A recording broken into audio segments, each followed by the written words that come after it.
शरद कोकास की कविता संवेदनशील इलाका।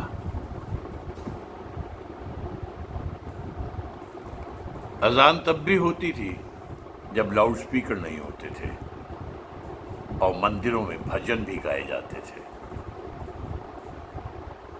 और मनुष्य की करुणा में ईश्वर का प्रवेश सायास नहीं था।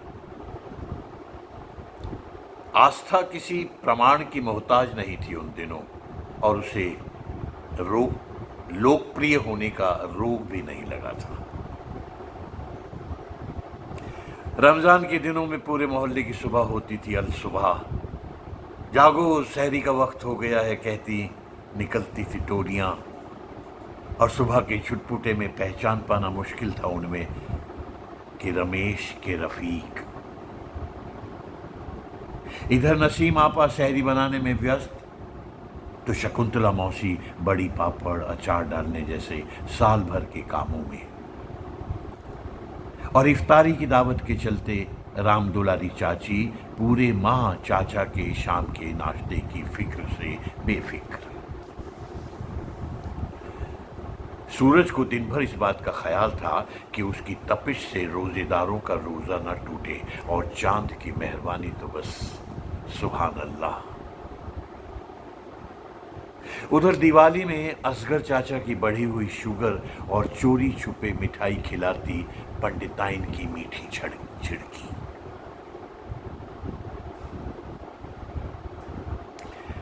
जीवन को मिठास से भर देने वाले ये दृश्य जिन्हें नसीब नहीं थे वो इन्हें किताबों में पढ़ते और गुजरे वक्त की फिल्में देखते हुए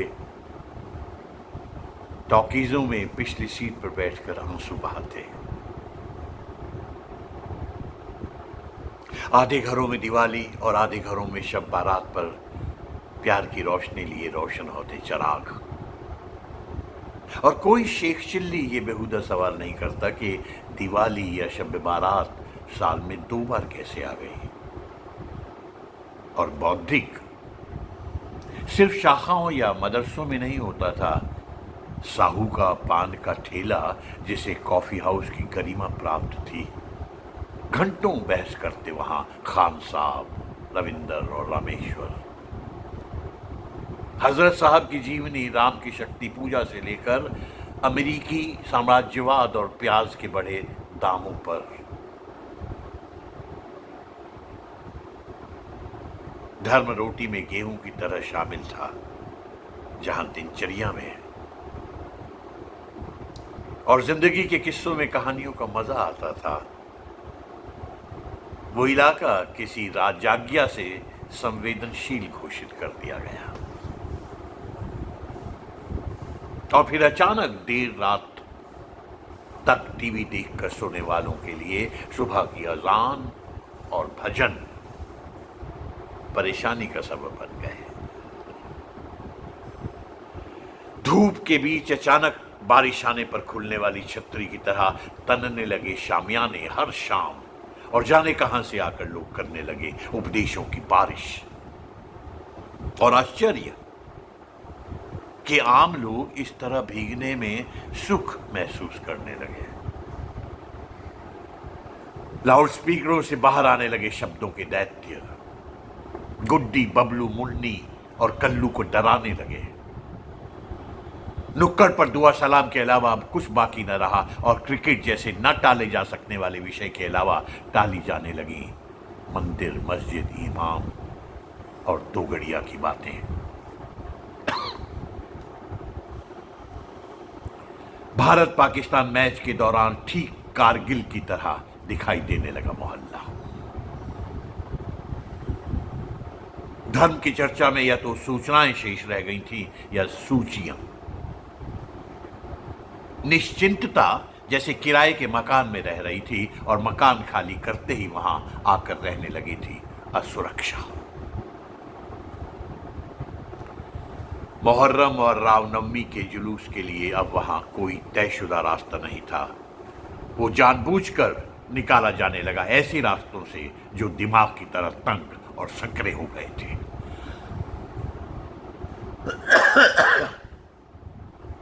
और इधर पहले से ज्यादा आकर्षक बनाए जाने लगे थे ताजिए। और राम की भूमिका में आने वाला युवक भी पहले से कहीं ज्यादा सुंदर और बलिष्ठ दिखाई देने लगा था।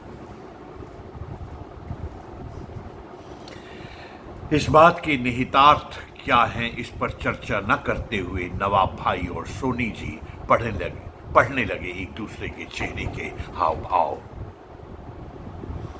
अल्लाहू अकबर और हर हर महादेव के नारे पहले की तरह ही गूंजते थे हवाओं में, लेकिन अब भाव की जगह उनमें प्रधानता थी आवाज की। बुजुर्गों की आंखों में खटकते थे जुलूस में शामिल लोगों से ज्यादा पुलिस वाले। बीमार तिवारी जी को बिला नागा देखने जाते उनके बाल सखा हाजी इनायतुल्लाह की बूढ़ी आंखों में साफ दिखाई देने लगा समय का ये विभत्स चित्र।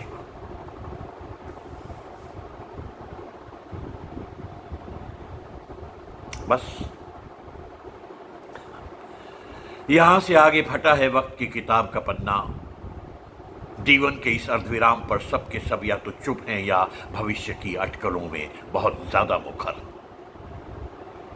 यक्ष प्रश्न की तरह जनता के सामने खड़ा है सवाल, किस धर्मराज ने धर्म की किस नीति के तहत इस इलाके को संवेदनशील घोषित किया है।